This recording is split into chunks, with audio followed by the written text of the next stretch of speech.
As a wedding photographer, the majority of the visual stories I tell are joyful.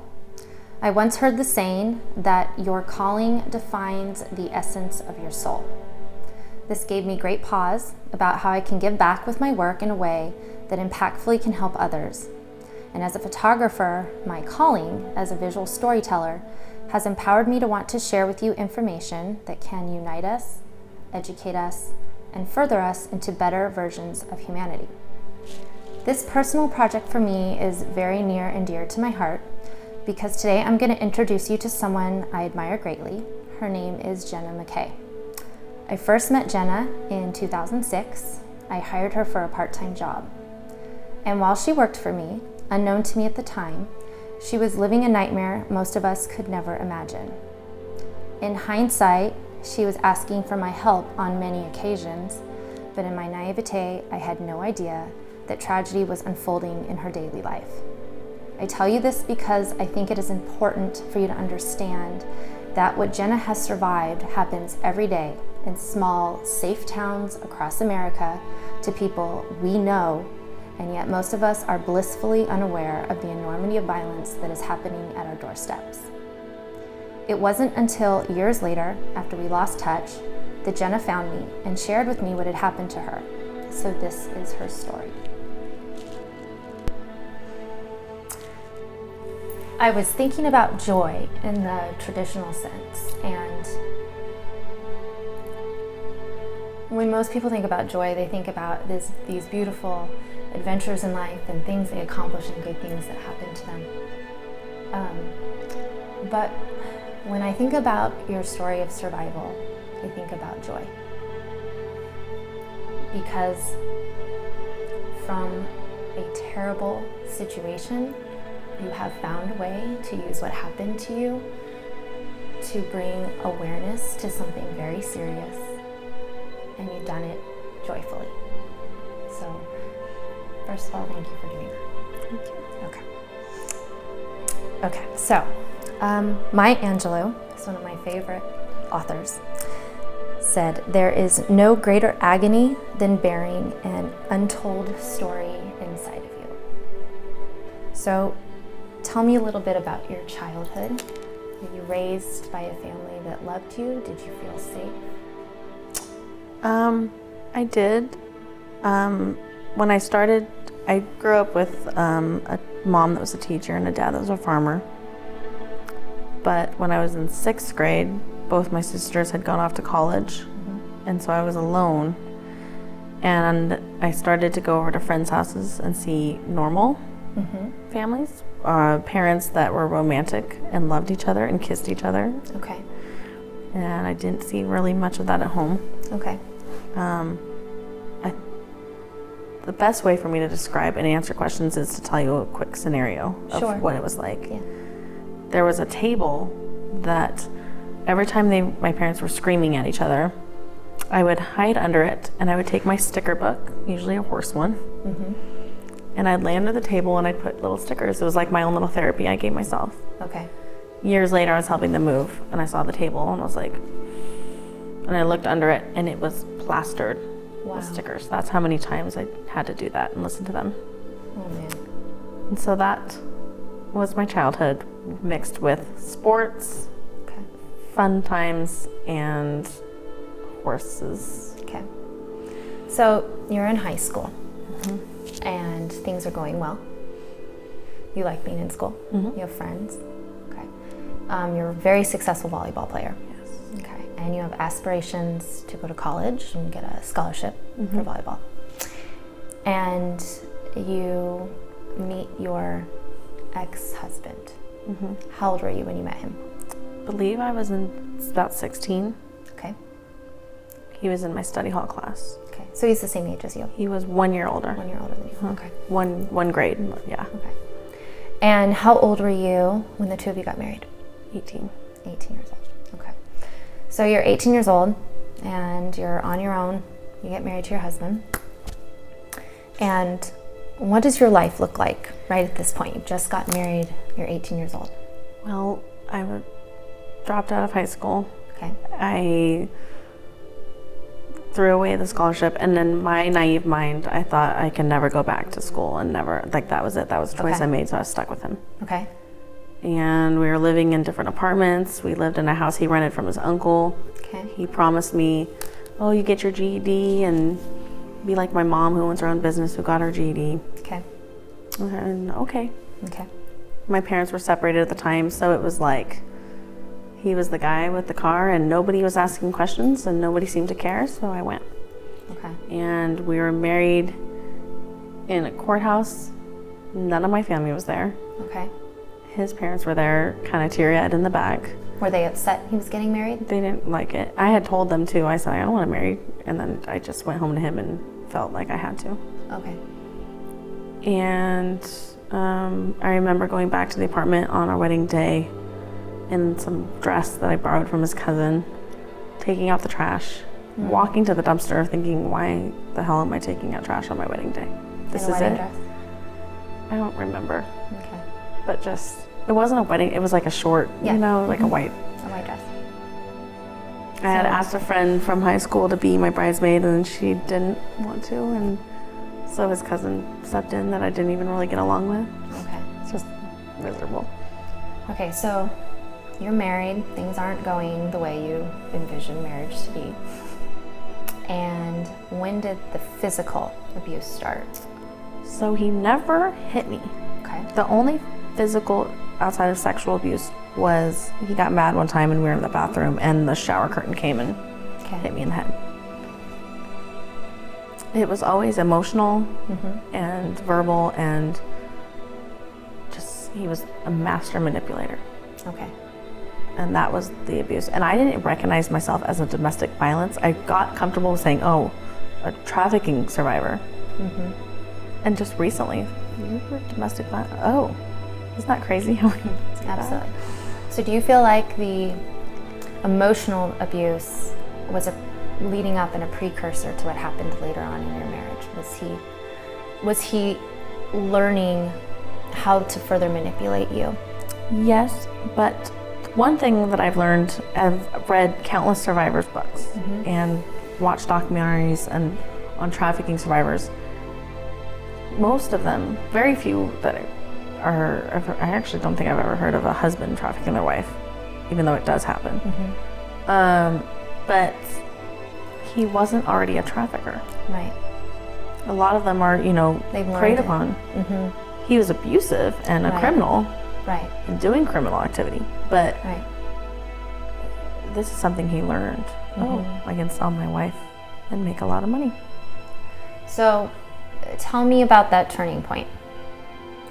When did your life completely become a life-altering situation? When was that? I remember it well. We went to Vegas. Okay. How old were you? I was still 18. Okay. How long had you been married? This is where things get blurry. Okay. So I was like, I turned 18 in December. We were married in February, March. Okay. And then over that summer, things started to. Okay. So you go to Vegas. So the year of 2006 was the year. And we went to Vegas and I was in a souvenir shop on Fremont Street. Okay. And I recently went back to that shop. It still looks the same. Okay. And I was looking out the window. I was kind of looking around the store. And he was outside talking to this man that was a stereotypical pimp. Okay. And I was looking at him like, why is he talking? And they looked like they knew each other. And they were laughing and, you know, just like old buddies or something. So I don't even, and he's not around, so I don't really, can't ask these questions. I don't know. Maybe he was already, you know, before the trip. And I never found out what happened during that conversation. Okay. But everything changed when we got home. Okay. Just on another level. Okay. And there was, when we got home, there was, he was putting a lock on the closet. Okay. And I had asked him, I was like, why are you putting a lock on the closet? And he said, well, it's our birth certificates, our social security cards. They were already in a lockbox. I couldn't, but I was already afraid of him. So I just kind of like, okay. Okay. So the closet has a lock. Okay. And you're obviously scared of him, scared of leaving. Mm-hmm. And so when did the sexual abuse start? It had already been happening. Okay. I mean, even on that trip at the Pyramid, the Luxor Hotel. Okay. Just things like, if I was on my menstrual cycle, okay, you have to give oral sex. Okay. Controlling. Right. And it wasn't like holding a gun to me. Mm-hmm. It was just, I didn't feel like I had any other choice. And you're my husband. Mm-hmm. I didn't even know a husband could rape their wife. Like, I was so young and innocent. It's interesting you say that. I heard that recently. Someone else said that to me, that up until just a few years ago, the thought that a spouse could rape their wife was not considered a real thing. Right. That so many women would say, well, it's your husband. That's not rape. But if you're saying no. Right. Exactly. It's rape. Okay, so you get home, there's a lock on the door. Tell me about the first time that he sold you. Yeah. That one I remember really well. Okay. The ones after, some of them are blurry, some of them it's just weird how different each rape was, but he would always have friends come over and get high, and he was he was growing and selling marijuana out of the apartment. Okay. I used to, before coming to work, I'd throw my clothes into the dryer with a bunch of lint. Febreze, those Febreze stuff to get rid of the marijuana smell. He would call me while I'm at work and threaten, like, I'm gonna tell them you smoke weed. It was just, that's how he controlled me, things like that. And so there was always people coming over, so I wasn't used to the people knocking on the door at random times. And the one night I was laying on the couch watching TV, and it was like little gold couches that we got from his dad's church, stepdad's church. Okay. And this man that I've never seen before showed up. Okay. And I was kind of looking over, and you're used to random people at your house, right? And I'm used to him getting like little baggies of weed, right? So I'm like, well. Okay. But at that moment, did something feel different? Kind of like, and he always had looks in his eyes. Like, he wasn't, he'd say things that were scary, but his look and demeanor was just evil. Okay. And I was kind of like, And then he invited him in, and so they were in the kitchen, right by the front door. And they were kind of talking, and the man kept looking over at me. And I kept kind of getting that creepy feeling. And he was looking at me lustfully, like he was ready. And That's scary. So scary. You're in your own house. Yeah. You should feel safe. Your inner voice is telling you you're not safe, but you're incapable of understanding exactly what that means in that moment. Right. And it was never like the way he trafficked me. At this point, I had no idea that he had already put my pictures that I had thought I was taking for him, sexual pictures, on chat rooms, on Craigslist, on the internet. He was listing you online. Yes, selling you online. And I didn't even know what he said. The way I was raped every time was basically, it seemed like some kind of sick chat room with fetishes, like, come rape my wife and pay me for it. And do you feel like the people that he was selling you to in these fetish groups knew without a doubt that you were an unwilling participant, or do you think he was telling them a different story? I mean, I don't know how they wouldn't know. Sometimes I would just lay there. It's like Elizabeth Smart said. She goes, just because I laid there and accepted it didn't mean it was any more worse or less worse. Right. It just means it got over faster if I just cooperated. Okay. But the first time, I mean, I was kicking, screaming, fighting. You know, the freeze, flight. You were raped by somebody that your husband sold you to. I was taken back by them to our marital bed. Right. And at this specific rape was, I was screaming, and my husband was holding my mouth And this man was taking his pants off and raping me, and I'm just laying there like, what? And when it was over, they just left me there laying, and I looked down the hallway at the front door, and this man's handing him a wad of cash. So in my mind, I'm just going, what just happened? Yeah, my husband, right. How does anyone process that? he was already sexually abusive, but now another man, and then he's getting money? What does that mean? Calling 911, and at this point I had been arrested for stealing. Okay. And things that he had told, and my experience with the police officer while I was being arrested, he looked at him and said, my trafficker, said, why would you want to be with a girl like her? Wow. And I went, bam, never talking to police. I sat in that jail cell. He had already gotten a restraining order against my dad, like all this stuff. So he found a way to fully isolate you, right, from anybody that and my trust with any professional, right, that might be able to see what was going on, or for you to feel comfortable to reach out to. Okay. Which, yeah, and he didn't even have to move me like a lot of traffickers move them way away from their support system. I was 15 minutes from home. Right. I remember one time you came to work and you were zoned out of your mind, and I remember thinking, is she on drugs? What's going on with her? Almost a comatose state. It was very weird. And it must have been in the fall because the sun set really early, and I remember it was almost dark and it wasn't even 5, and a car pulled up, and the lights in the car were on, and they stayed on, and they were shining right into the store, and it was annoying me, like, what is this car doing that they're not turning their lights off, that they're shining right into the store? It's dark outside. And you were intentionally staying in the back of the store, and I realized finally that maybe you knew that person. So I asked you, do you know who that is? And you said, that's my husband. And he stayed there for 2.5 hours with the lights on, just watching you. Scary. In hindsight, there's so many wrong things with that situation.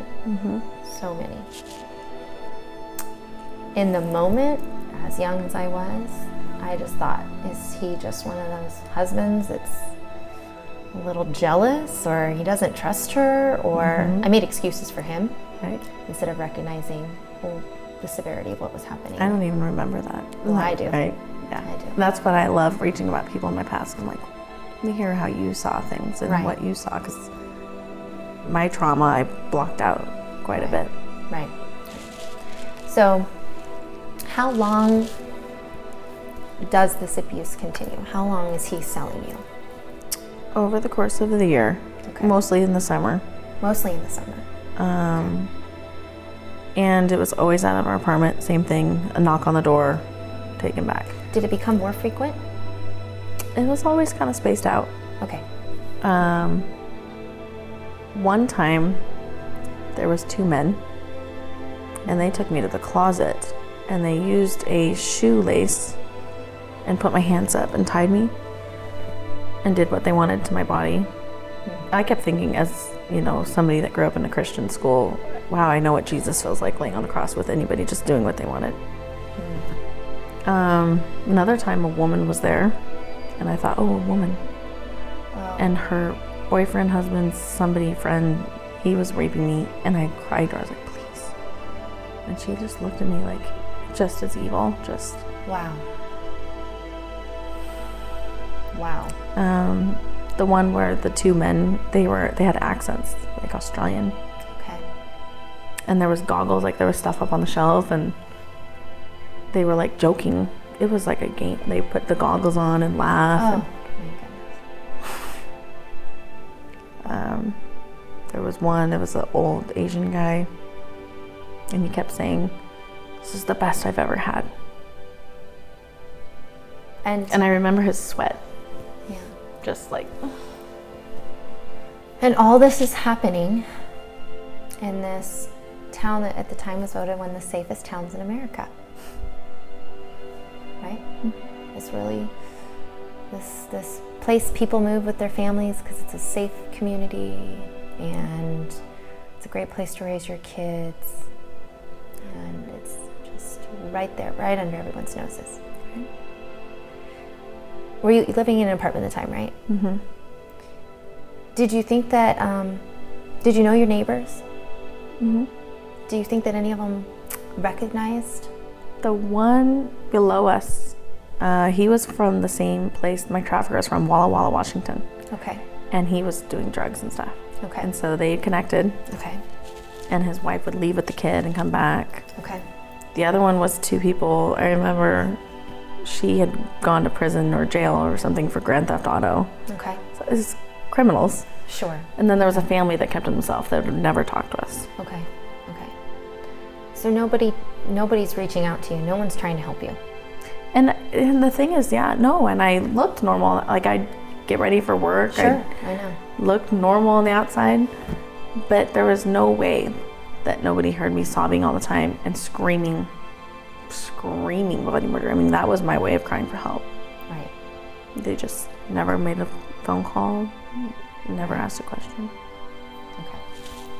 Do you think that, and a lot of times in our society today, that we choose to not get involved because it's messy or it's uncomfortable, or why do you think so many of us just like turn and look the other way? I think they're afraid for themselves. Okay. If I get involved, what's the retaliation going to be on me? Okay. The human trafficking hotline is amazing for that, because anonymous, I spot this, and then they take care of the resources and police and everything. I'm always like, even sometimes before calling 911, call the human trafficking hotline and say, this is what I see. If it's nothing, perfect. Great. If it is, you could have just saved a life. Right. I would lay there, and he didn't always lock me in the closet. He started to after I started running. He was locking you in the closet? After the rapes. Because he was afraid you were going to tell run someone? Away. Okay. So he would, like one time I called, my mom remembers this, I talked to her about it recently. I grabbed the phone, I got out of the apartment, I was running through the apartment, like the cars, the parking lot. And I was hiding and I was calling. I said, Mom, come get me. Mom, come get me. She's like, where are you? Does your mom know what's happening to you? No. She just knows you're scared. She just knows you're scared. That's all she knows. She knows that she doesn't like him, and I'm something's married to wrong. an abusive man. Okay. Mom, come get me. And it wasn't until 6 years later that my whole family found out when I went to the mental hospital. Wow. So they were like, when they heard it, it was like, my sisters went to therapy for it. Like, sure, of course. And I was like, Mom, come get me. She said, where are you? And I turn, and he's standing there, and he takes the phone, and that's when he uses the closet. And the closet, I would remember being thankful that the light switch was on the inside, so I could turn the light on. It's like a prison. Yeah. Yeah. And I can close my eyes right now and remember the feel of the carpet and the smell. No food. Right. Having to go to the bathroom in the corner. Having to lay there and fall asleep. How long would he leave you there? Overnight. Sometimes I could hear him up in the morning, so I would know it's morning time. That's so scary. And then he'd let me out, and he would just act like, okay, go to work, get ready. And I'd shower and go do my day. Did he ever exhibit behavior where he would try to be apologetic or manipulate you further with your emotions after he had sold you to someone? I never really asked him, like, I never really wanted to know. I never asked him, like, how is this happening, or why is this? He never sat me down and said, you're gonna make money for us. Right. He just would use what he knew. You don't have a degree. Where are you gonna go? One time he opened the door and he said, leave. If you wanna go, go. And I got up and I started to walk out the door, and I stopped and went, go where? And I went right back inside, and he knew. It was his way of... He had conditioned you to believe there was no other options for you. You belonged to him, and you were an object for sale. Right. And I would watch him manipulate, like, I mean, at this point I was skinny, I was not looking myself. Right. Hair was falling out in clumps. Not eating right, just the stress, the trauma. And his chief in the Navy stepdad and pastor, like he was a pastor and a chief in the Navy, and his mom who owned a successful business. We'd go over to their house for dinner. I'd be like, all the time. And I'd sit there and watch him manipulate them. Why is Jenna look that way? Is she okay? Wow. Right? And I relate to Elizabeth Smart's story a ton because she said when she was in the library in Utah and he was getting ready to plan to take her to California for the winter, and the detective came and he said, remove her mask. And she watched him manipulate why he couldn't show her face. And that detective walked away, and his wife was sitting there cringing her leg like, don't you dare talk. And we asked survivors, why didn't you run? Why didn't you say, I'm Elizabeth Smart? That's the thing you hear most often when you hear that story from people. Is why didn't you leave? Why didn't you run? Why couldn't... And it's offensive. I understand that. You weren't there. Right. And everybody's scenario is different. There was countless times I wanted to go into the Hollywood Video or into the boutique, or when I was just in public in line at the grocery store and just say, Jenna, and this is what's happening. So when people say, why didn't you run, or why did you stay with him, or why did he hurt you? That's victim shaming. That's not saying your abuser manipulated and hurt you and putting the blame back on the person responsible for it. It's basically insinuating that it's your fault because you stayed. You're making me have to defend myself for a crime that was committed against me and my body. Right. Do you think that happens a lot? All the time. Yeah, I do too. I see that a lot. And the survivors I talk to, they're like, yeah, all the time. And men and women do that. Why do you think we do that? Because we want to know. It all comes down really, I think, to selfishness. Okay. Like, they want to know the dirty details. Okay. I'm like, really? You want to know? That's why I'm writing the book. Right. I will be standing on stage in front of 200 people, and I'll share points of my story that are necessary. I'll give a training. I'll, just giving my everything. And the question I get at the end is, are you okay? Yeah, I'm okay. Did you not hear me just sound like an expert and I'm confident? You hear the end of my story? Right. Or why didn't you? And I'm just looking at them. Or can you tell me, I mean, this is disturbing. What was the rape like? Sorry, I'm not really comfortable telling you, a stranger, that. And how dare you? And I've gotten to a place of confidence where I can say that to their face, and they just go, "Oh, I didn't mean to." Yeah, right. Maybe you should come to another training. Tell me about the escape. Yes. So the last time he sold me was not in the apartment. Okay. It was a Motel 6 in Temecula, kind of by Old Town. Okay, I know what it is. Yeah. And he told me we were going to go to dinner at his parents'. Okay. So I got all ready. And we pull up to the motel, and I'm like, you know right away. Mm-hmm. You know right away. Yeah, I'm like, why else would we be at the motel? Why are we at Motel 6, right? And he go up to that room. And I just do it. Okay. Let myself in, he already had the key. And I'm sitting there waiting, not knowing what's gonna happen.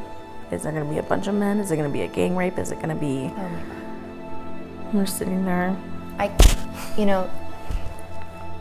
When you describe that scenario, there is so much fear in the unknown. Even though you've already experienced that violence and trauma so many times, there's still the unknown of what hasn't happened to you before, or the severity of something else happening that's new. Like, just the fear of the unknown in that moment. You must have felt just sick. Yeah. All the time, yeah. So you're sitting alone in this room in a motel. Yes. Okay. Your husband's alone in a car. He's waiting outside, watching, kind of like the boutique thing, just watching. Right. And the man comes in, acts kind of nice, kind of normal, like this is what he does all the time, just buys girls. Okay. And this is the first time I had to deal with the money. Wow. Because all that they time. always paid, see, trafficking victims, they learned to deal with the money and give them the money. Okay. He just always had them rape me, and then he got the paid straight from them. So you've never dealt with this money before? No. I haven't dealt, he took all my paychecks. I never dealt with money at all. Right. One time I was working and his stepdad came in to the Hollywood Video and he gave me $20 as if he felt sorry for me, like he knew that I raped. And Wow. I went and bought myself something. And I remember one of them was a candy, one of the things I bought was a candy bar. And I remember being locked in the closet that night, being like, oh, I'm so glad I ate that candy bar earlier because I'm so hungry. Wow. Like his stepdad contributed to my eating. So he gives you money. Right. So, and then he just kind of sets it there on the table, and I don't even really know how much it's always kind of just cash. And I was still, even with all the rapes that were happening, I was still so innocent and young and pure. Right. You're a victim. I didn't know that people could be raped this way. Mm-hmm. And none of the buyers ever hit me. I mean, they were aggressive and real rapists. Right. But to be raped, I didn't even know what being sodomized was. Mm. Like, oh, you can rape me anally and you can use objects on me. Mm. And he was, the more he did it, the more excited he got, the more things he tried to find, the more he hit my face. Wow. This is the man in Motel 6. Mm-hmm. And it was all night long. Oh my God. Usually it was just a rape and they were gone. I mean, this was just hell. He would go and shower and lay down. He'd fall asleep for a little bit. I was up all night just crying. My face was... I remember there was TV, like the different shows on the TV, like infomercials, the stuff that plays all night. Right. Laying there. He'd wake up and it happened again. You know, you hear people talk about slavery. And normally when we hear that word, we think our mind goes really far back, mm-hmm. right? We think the about Civil War and right. We think about people picking cotton in a field, or their wives are raped by their owners, and but what you just described is slavery. Mm-hmm.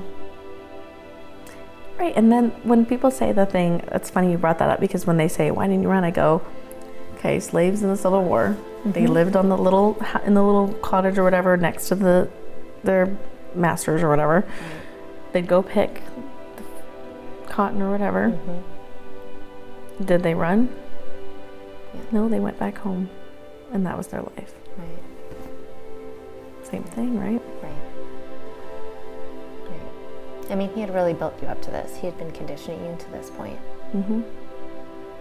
And so you can see how it progressed. Absolutely. And how you could see where he was planning on taking it. Right. And did you realize it at that point?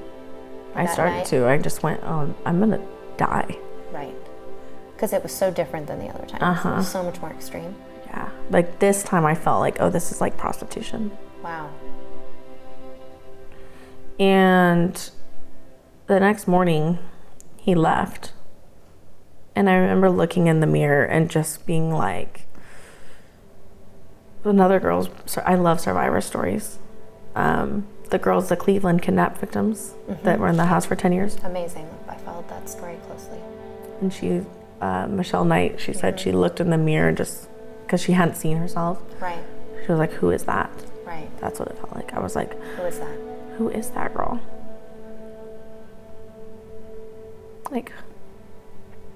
Like who, like this is my life? Right. I was supposed to be graduating high school. Mm-hmm. All my friends are going off to college. And this is me. Right. My weight trainers saw me fit and strong. Right. and now I'm weak.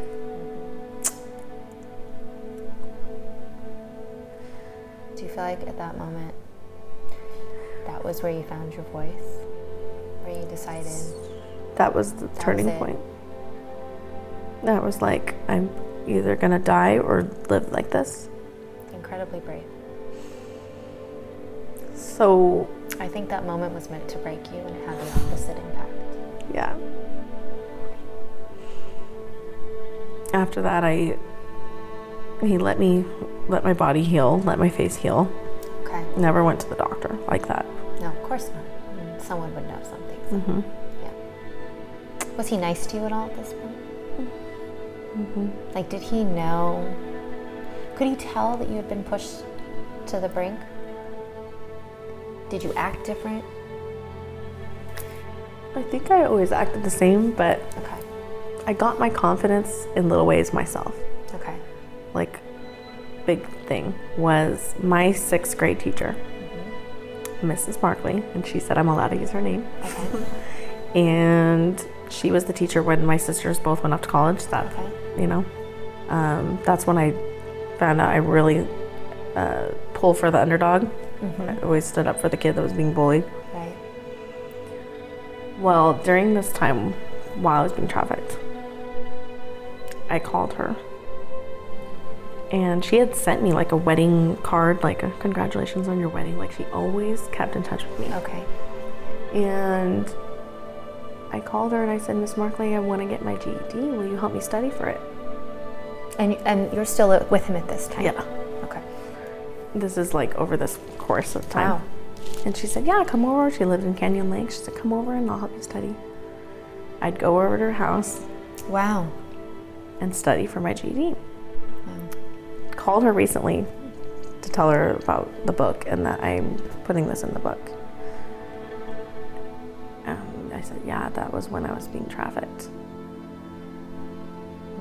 And, you know, like, it's just the same reaction from every person. Just, I said, but I want you to know that you helped me escape my trafficker, because that gave me confidence. That fact that I had that GED, it felt like I got my PhD.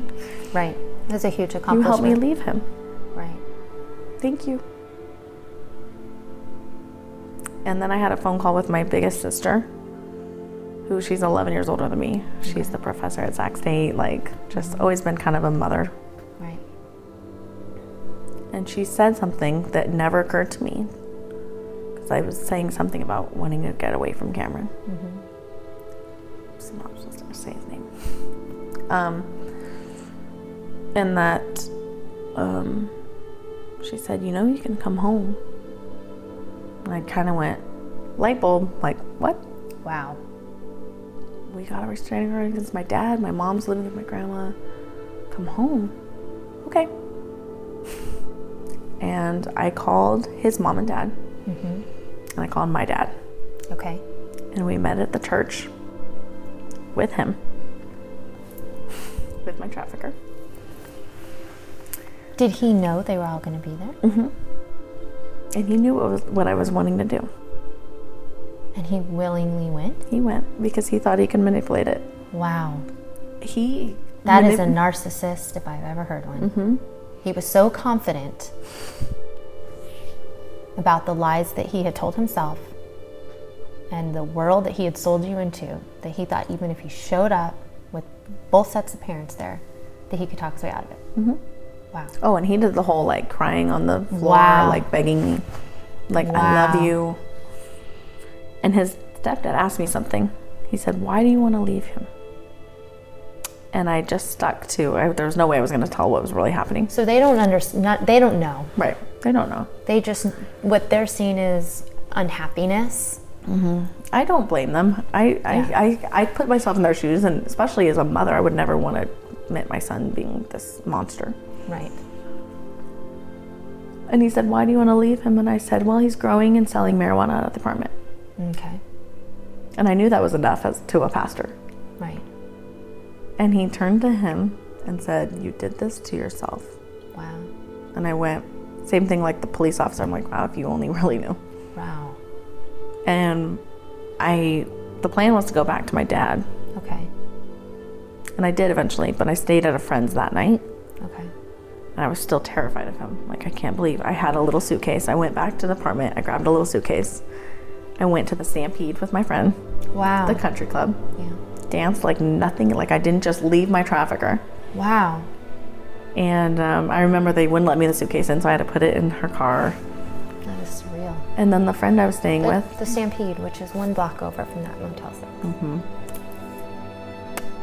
I mean, it's so surreal to come back to anywhere in Southern California, because everywhere is just a memory. The gas station that he locked me in, right? Like, right.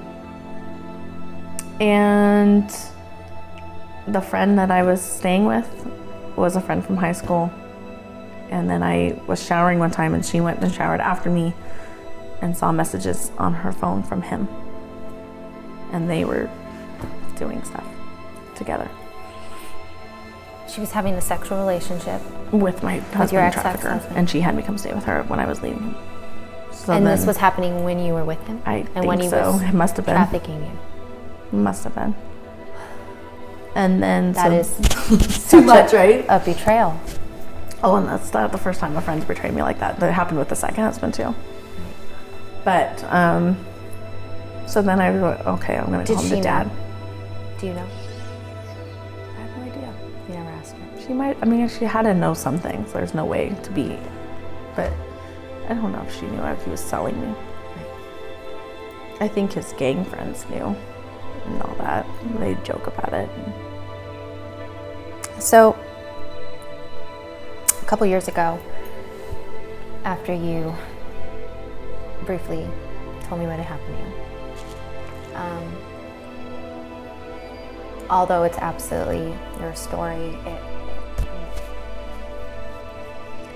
it was so surreal to me to hear what you told me. And I just felt really compelled to learn as much as I could about this world that I didn't really even know existed right here. Mm-hmm. And so I watched a documentary, and I heard this quote in it, and I've played this over in my head a million times when I think of trafficking. A drug can be sold and used only once. A body can be sold and used over and over again until its final demise. There's far greater value in the exploitation of the human body than there ever has been of drugs.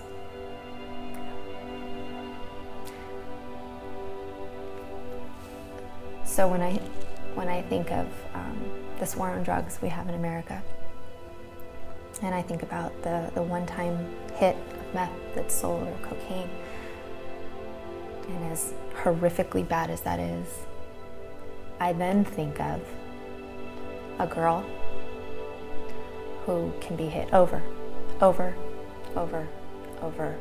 again until there's nothing less but to throw her away.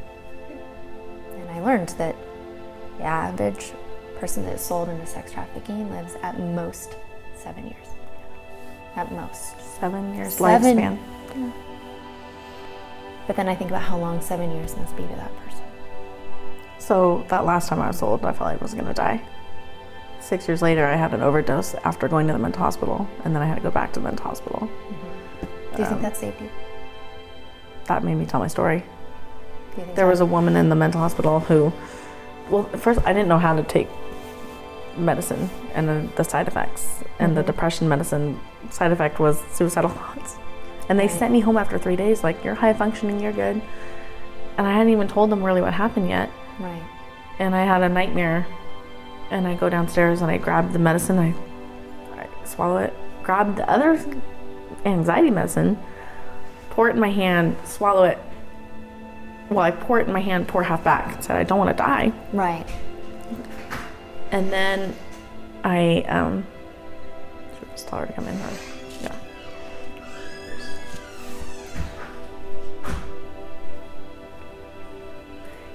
And after I did that, I walked around the whole house, turned every light switch on, opened every blind and curtain. Mm-hmm. It was like me saying, please see me for once. Right. And CPS showed up because I was alone with my son. Okay. And they even said, we don't think you even wanted to kill yourself. We definitely don't think you were trying to harm your kid. But we do think that you want help. I'm like, you think? Yeah. Sent me back to the mental hospital. And there was a woman, and she was in the corner just like this. And I thought, I'm either going to end up dead. And it's crazy that 7-year lifespan, because it was 6 years after, right? Right.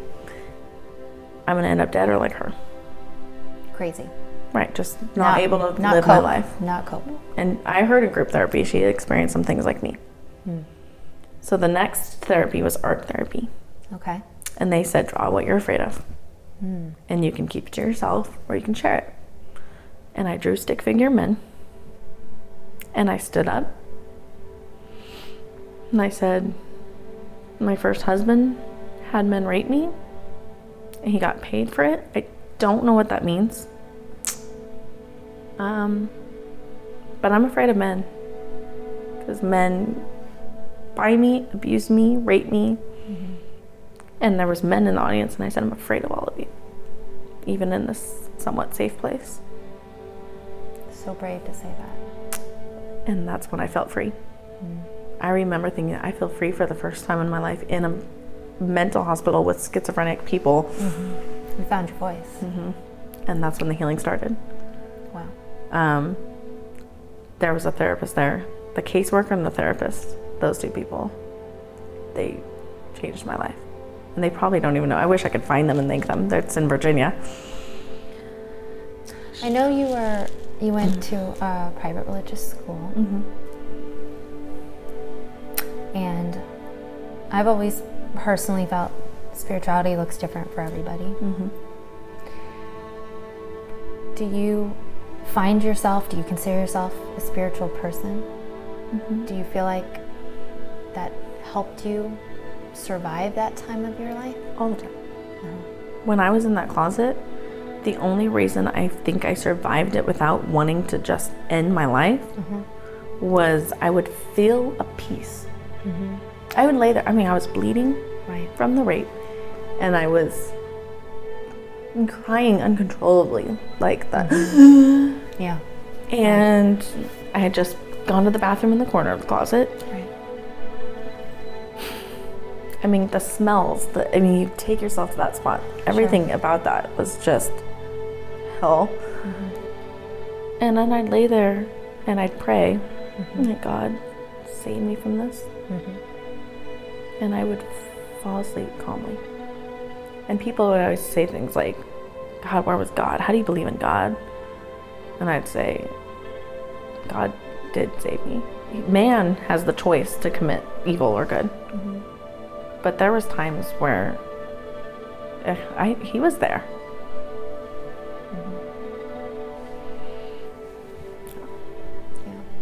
He was there when in that motel room when that man almost beat me to death.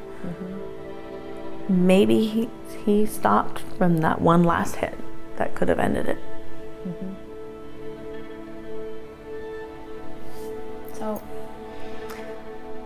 you've started a foundation, which is amazing.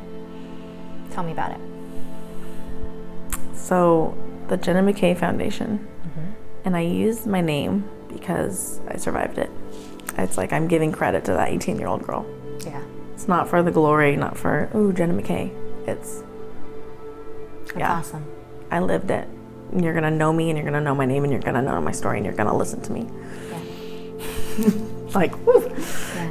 And it personalizes it. It commands a presence. You're not just a number. You're a real walking, breathing human being that just survived something extraordinary. I had an editor that he lets me write articles in his newspaper. He goes, why not like like the other organization? And I said, because I survived it. Right. And he just got, oh. Right. And my publisher for the book really helped me. He goes, you like helping these girls, right? Go file a DBA. Now it's going to be LLC. Wow. I didn't even know, it's so funny thinking about it now. when he said to do that, I just followed his instructions. I went down and filled out the paperwork, DBA, Jenna McKaye Foundation. Okay, I'm legit now. I didn't even know what DBA stood for. Right. Doing business as, business, I'm a businesswoman. Wow. It just, and then I had a little track phone, and I live on a ranch where I don't have good service, and I'd start getting calls. I'd put my business card in places where girls would see it, and people would kind of know who I am. I'd go to the liquor store and be like, hey, see a girl that needs help, have her call me. And girls would call me. Wow. And I'd drive to the levee. I'd say, okay, where are you? Okay, get to a safe place. All right, I'll be there soon, and I'll get you, or bring them food or whatever, and just. So with your foundation, what are you mostly hoping to accomplish? To give a survivor, so there's two sides of it. The business side, I'll say that in a second. The foundation is when a girl wants help and she rescues herself, I don't rescue her. Give her services and resources she needs. Okay. Train those, and then I train those services and resources on sex trafficking. And then mentoring, which to me means, I just look them in the eye and say, this is me. I always tell the mom, if it's a mom and dad involved, I just say, tell her I'm not a doctor or a lawyer, tell her I'm just a survivor. Right. That helps instantly. Like the Aaron Brockovich thing, I'm not a lawyer, I just work for them, right? And then to just be the person I needed 12 years ago. I was just gonna say that. You want to go to school? I'll help you fill out that application. You want to get your driver's license? You want to speak louder than the voices that tell them they can't do things. And then live it through example. They're watching my every move. Right. Which is a lot of pressure. Absolutely. More pressure than the world, what they think of me. Those girls. It's like having children. Yeah. Yeah. The business side of it. So training law enforcement, training courts, hospitals, everybody that can, the public in general. Yeah. And then hiring survivors that have gotten some healing. I think that is phenomenal. Give them employment opportunity so they don't go back to the life of trafficking, even just to feed themselves. Yeah. Because that's a lot of all they know. Right. And they want to eat. They have dreams. They want to be teachers and doctors and nurses and whatever it is. Right. They're women, and they're strong women. They've survived things that the public can't even begin to understand. And they want to do great things. They have a community shaming them. Right. And so they stay in it. And you told me earlier today about a survivor you knew and how for many years through her education in public school and private, she missed every Friday and Monday in school because she had been trafficked over the weekend, and it went unnoticed, untalked about. And so we talked about that value of education and awareness and paying attention. And you brought up something I thought was so great, which is we should have somebody in every school whose sole job is to look for these signs, to educate educators that come in contact with kids. Because this starts young, right? Right. 7, 6. I mean, newborn babies. Children, little kids. Bought, sold and bought. I mean, at your age, when you were sold, is that rare for it to start at 18? Does it usually start younger? 12 to 14 is the average age. 12 to 14 is the youngest age. 12 years old. That's the average age where they are trafficked, manipulated, groomed. Sometimes within 24 hours it can happen. 6th grade. Kid goes to 6th grade with their backpack and their light up shoes. And there's sick people in the world that are just looking for that.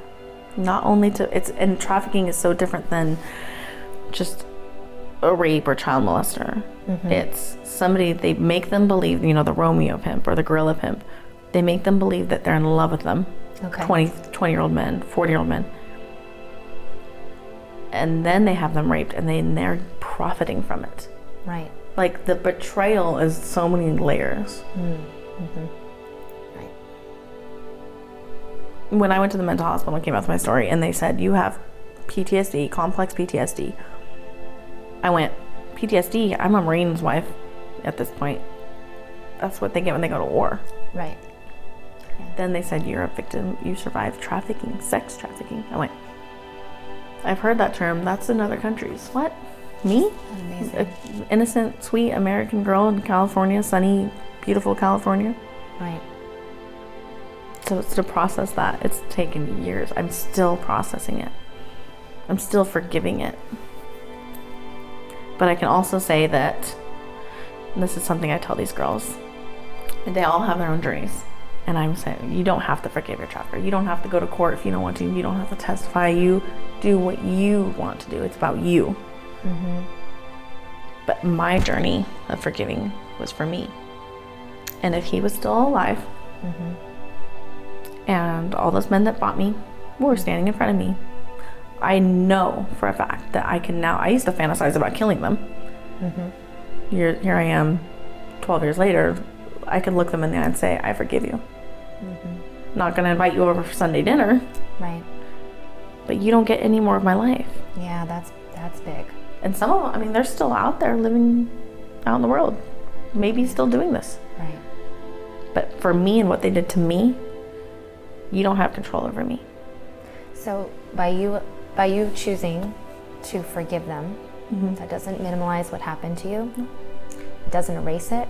But by choosing to forgive them, you've opened up space in your own life to not let them hold on to anymore. Mm-hmm. You've gifted yourself with something. Yes. Did it for me. For you. Not for anybody else. And that was powerful. And then on the other end of that, Mm-hmm.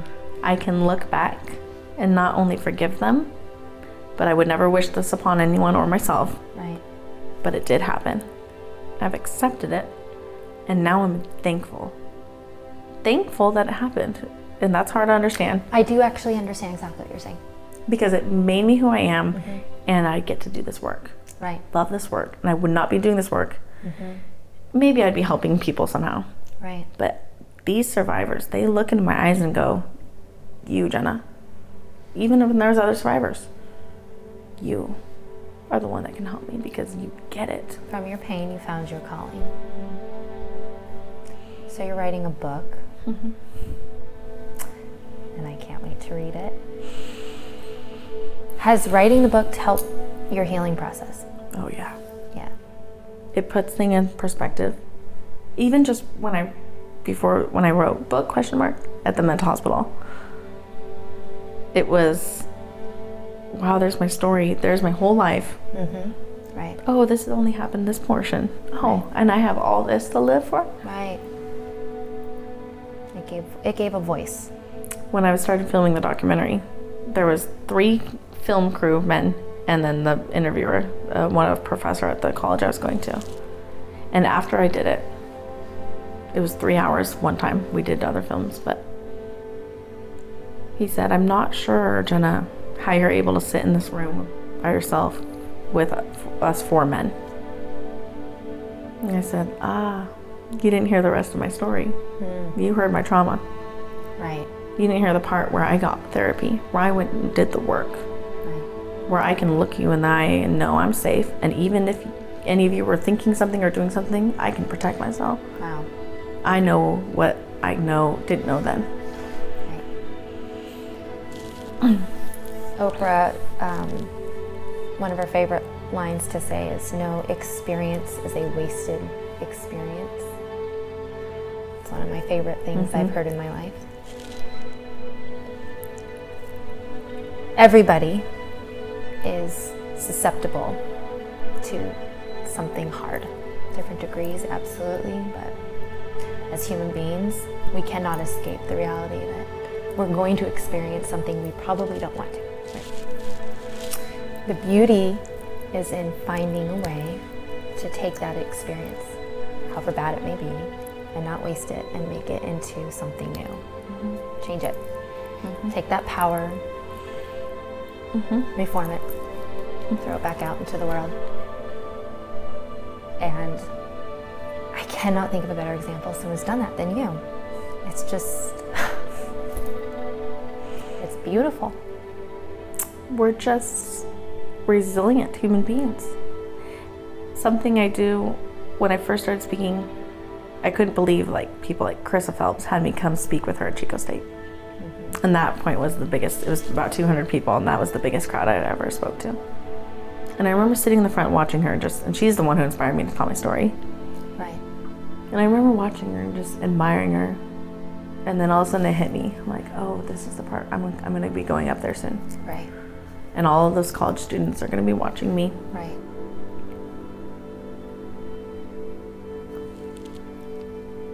And now I do this every time I go speak. I go, this is for 18-year-old me. Wow. It's for them. It's for the girls. This is for 18-year-old me. The whole entire audience of 18-year-old you sitting there listening to you. And I pictured myself in the closet. And I pictured myself on that bed getting raped. And I went up there and I just was like, no one asked any questions. You commanded the audience. Yeah. And now I'm getting to the point in my speaking where it's like improv. Yeah. I know what I'm going to say. I don't even really have to read anything. I got the whole thing down. Yeah. And then I see the doctor who is just like, I don't want to be at this training. I have so much work to do. And I'm looking him in the eye. I'm like, you're the doctor that failed me. Wow. Listen up. And I say that. I listen up. I'm here to tell you my story. Respect me. And they just kind of go. And then within 20 minutes, I'm watching all their reactions, these nurses. I'm making them cry with my story, making them laugh, belly laugh. Because some of it, I mean, it's horrible, but it's funny, some scenarios. Right. The mental hospital, like these women. Yeah. It was like Girl Interrupted, right? Right. Which is an amazing. And then I'm having them, they're writing notes. That doctor that was like this, he's writing notes. Oh, this is what I need to do. I'm like, thanks. That's awesome. That's huge. Mm-hmm. It seems so little because I walk out and it's just a normal day. I'm like, okay, I gotta get on the train, go home. But then when I lay in bed and I'm like, I kicked ass today. Yeah. Yeah. All those people who are listening, but you're finding a way to find the one that's not. Yes. And that one's important. Yes. And they're gonna see the girls now. And then I say, if you guys go home and sleep tonight, and you're not thinking about what you need to do, how you can support this cause. Right. Or you're just laying there and you just calmly go to sleep. What was supposed to happen today, what I was supposed to do today, didn't happen. I didn't do my job. Tell me a success story you've had with a victim. There's one that's happening in the moment as we speak. Mm-hmm. This beautiful girl, trafficker. And this is where this case I really got to work with the sex crime detectives. In another life, I would have that job. Or you could still have that job. Yeah. And the woman and this man, Scott Rounds, he's come to my speeches and he works with me.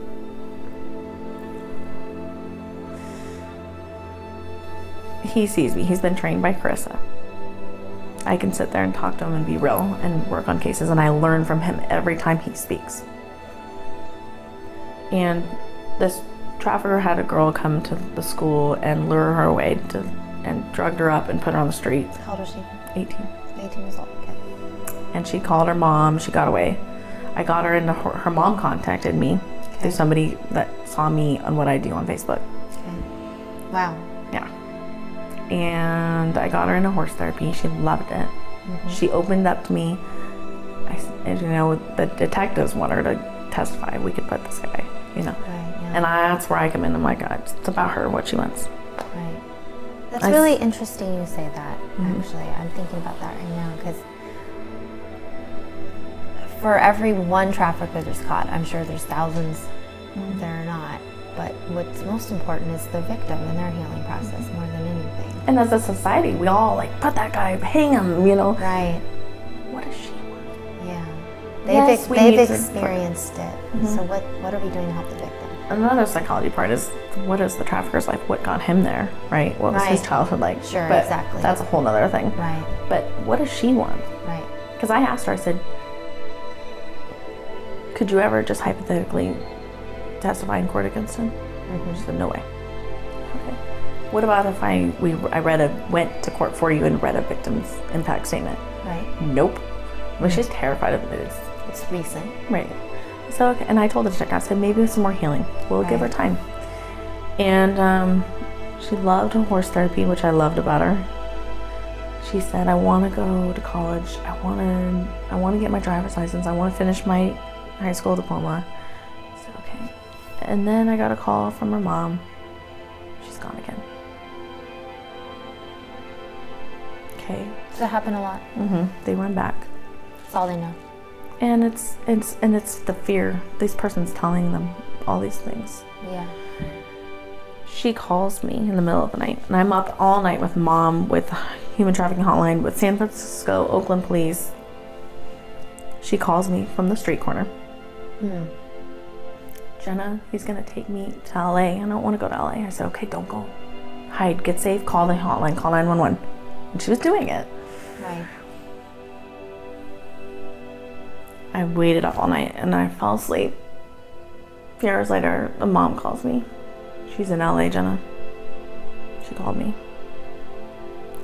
But there was a pastor that, now he was a cop for 30 years. Now he has an organization where they reach out to trafficking victims. And they found her and took her to a safe house. Wow. And I'm gonna go see her at the safe house. That's great. And then, you know what, and we could get her back home. She might run again. Right. But I have accepted her for that. I said, I don't judge you. I don't think you want to go walk the street and have sex with strangers. Right. I don't think you want to be with that person. She needs to hear that. But I love you and I support you your whole life. I will always be here. I might not be in the same city. Right. You can call me. I'll get you help whatever you want. And that's what I wanted somebody to tell me. Right. You know what to say because you've lived it. And she just breaks down every time and just cries and says, thank you. So you have a son. I have 2 boys. We look at our kids and we want a world for them that's safe, full of opportunity. And we want to know we're sending out good people that do good things. It's this enormous responsibility that we have as parents. And those traffickers were kids themselves once. They weren't born to be traffickers. No. Those victims were not born to be victims. What do you think we can do as parents with our young kids right now, in the now, to make steps to start making changes with those things? I remember the night that Christian was born. It was 2 years until I found out when I was pregnant that my trafficker died. So it was already kind of like a thing that was happening in my life those 2 years. Wow. The symbolism of giving birth to a new life and one ending. Yeah, it's big. And so the night he was born, I was alone with him in the recovery room. His dad went home with my mom, and no nurses were around. And it wasn't until 2 years after that I came out with my story. But I looked him in the eye and got this beautiful baby boy, this dark brown hair, his little blue eyes. And I said, Christian, if I never tell anybody what happened to me, if nobody ever knows the suffering I went through, I'll change it through you. You, son, will change the world. And then I just held him and we fell asleep together. And now he's 7. And It goes so fast. he does it at school every day. Yeah. Little things. There was a time he was on the playground about 4 or 5 years old. And the parents weren't really paying attention. It was a group of moms. They were on their phones and talking. And their kids were bullying this little boy. And my son was over here playing. And I was just getting annoyed, like, you know? Yeah. And I just kind of watched for a minute, and I looked over and my son was walking towards it. And I went, is he gonna go bully them with him? Yeah. And he didn't say anything. And he grabbed the kid that was being bullied, grabbed his hand, and took him back over to where he was playing, and they started playing together. And the bullies went on and did their thing. The moms never even saw it. I had like a mom moment, like, did anybody see that? Like, that's my kid. That's incredible. And that just shows that what I want him to know is, Christian, I don't care if you become an astronaut, a lawyer, a doctor, just be a good man, be a good human, treat women well. We say that a lot at my house too. Be a good person. Mm-hmm. Be kind. Fight for the right to do the right thing. Mm-hmm. A lot of people don't. Mm-hmm. A lot of people don't. It's too scary. It's too hard. Yeah. Exactly. Somebody has to be a voice of fighting for the right thing. My mom always said every day when she dropped me off to school, it's right to do right because it's right. Yeah, that's so That's true. That's it. Just because it's right. So true. It's huge. My grandma gave me some advice. Not my grandma Pat, my other grandma that's now passed. And I was complaining. I was about 13 years old, and I was complaining about some girl that was mean to me in volleyball or something. Something that seemed so big at the time. Sure. And she looked at me and said, Jenna, when you're feeling sorry for yourself, take your mind off yourself and go help somebody else. And it kind of made me mad at the time. I'm like, no, but look at my problem. It puts life in perspective. When I was being trafficked, there was one time I got off work early. I don't know which job it was. I can't remember. But he didn't know that I was getting off early. He was busy. I knew he was busy. And I drove around, and I was going home to the life of being locked in the closet and raped, right? Right. I drove around. I remembered my grandma's advice. I was feeling awful that day. I said, okay, find somebody to help. And I drove around looking for someone, like a homeless person that needs $1, like something. Right. I don't think I just remember doing that. I don't remember what happened with it. But that advice is like my life motto, right? In a way, like. You know, that's, if you think about how powerful that is, that most of us are just going through the daily emotions of life, right? We're just getting up in the morning, getting dressed, getting the kids off to school, and going to our jobs, and coming home, having dinner, and going to bed. But if we just occasionally took a deep breath and stopped and looked around wherever we happen to be, and looked for a way to have a small act of kindness to somebody else. If everybody did that all of the time, what big difference would it make? If we paid attention to just the people around us, just pay attention, open your eyes. I remember it's like the girl at the grocery store, right? The girl at the video store, like that was me. And I would hold people's glare. I'd be like, right. Pay attention. Look at me, something's wrong. And if they just would ask and say, you know, are you safe? Or you need something? Yeah. Or educate them right there. If something's going on, here's what's available to you. Yeah. It might not happen right away, but you're planting a seed that could later save their life. Right. Right. And people did that for me.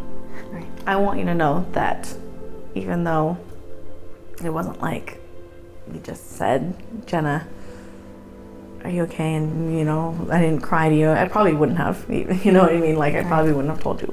But going to work and folding those pretty clothes and listening to those Taylor Swift songs and being away from him and being around people that were kind, and I got to see normal and I got to be safe and I got to feel pretty. I loved when you let me wear the clothes. That's good. Thank you. So, I really want to end with this. It's really important to me. I know who you are right now is not who you were 10, 12 years ago. If you could describe one word that describes you right now, what would it be? Transparent. That's my favorite word. I want people to look at me like they're looking through a glass window. My heart, my mind, my soul, my story, my intentions. It's so beautiful. Just here it is. And I have nothing to hide, nothing to apologize for. You might hate me, that's okay. I love you. You might love me, I love you too. We all have our journeys. Let's just be good and do good. And there's evil, but I can say this in a humble and confident way. This life is hard and messy, and there's horrible things in this world. But that one song, What a Wonderful World, really, this life is beautiful. And it's gonna end. And when I'm 80 and I'm looking back on my life, I'll say, wow, I went through some shit, did some good work with it. I raised a cool kid that became a good man. And I enjoyed my life and I was happy, and I deserve to be happy. And I deserve to find a man, which I think I might have found one. You just know, you know? And I deserve that. I deserve to be romanced. I deserve to serve. All of it. Thank you for being transparent. Thank you.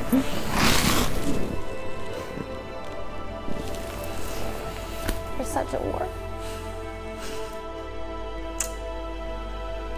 If you're in this situation and you're like 18-year-old me, you can do it. You can call.